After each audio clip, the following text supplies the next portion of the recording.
Hello, my name is Isaac Newton, and I'm going to tell you a brief history of how I discovered how to square curves, or what you might like to call finding the area bounded by curves. Fermat and Descartes had 30 years earlier discovered how to use algebra to find the maxima, minima, and tangents of curves.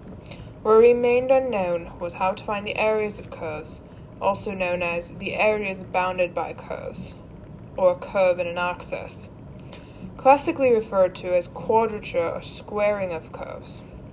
Some had done it in the past, such as Archimedes and Fermat, but there was not yet a way to systematically evaluate a curve, and finding an area had to be done on a case-by-case basis.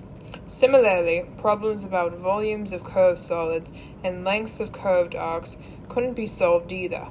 Descartes himself thought that the arc lengths were beyond human comprehension. He wrote in his book on geometry, "The ratio which exists between straight and curved lines is not known, and even cannot, in my judgment, be known by man."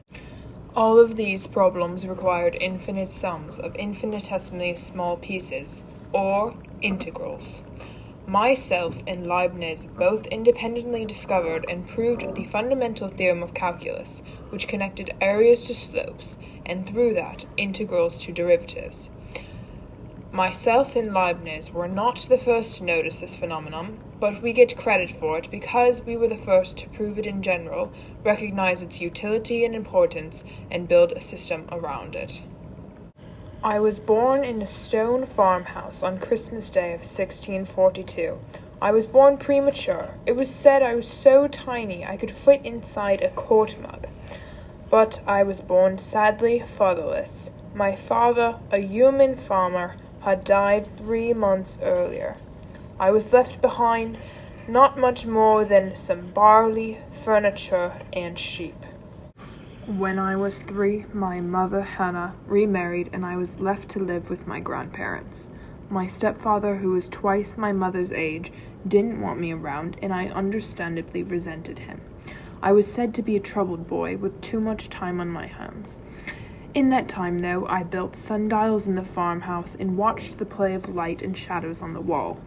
When I was 10, my mother, widowed again, sent me to board with a chemist while I went to school. I learned from him different cures and remedies, boiling and mixing, and how to grind with a mortar and pestle. While in school, I learned Latin, some theology, Greek, Hebrew, and some practical math. They thought me an idle and inattentive student, but when I was alone at night, I would draw polygons and circles and other Archimedean diagrams on the wall.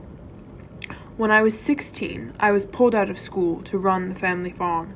I did quite a lazy job, though. I would lie in the fields and read, let my fences fall, and built water wheels while my sheep trespassed on other people's land.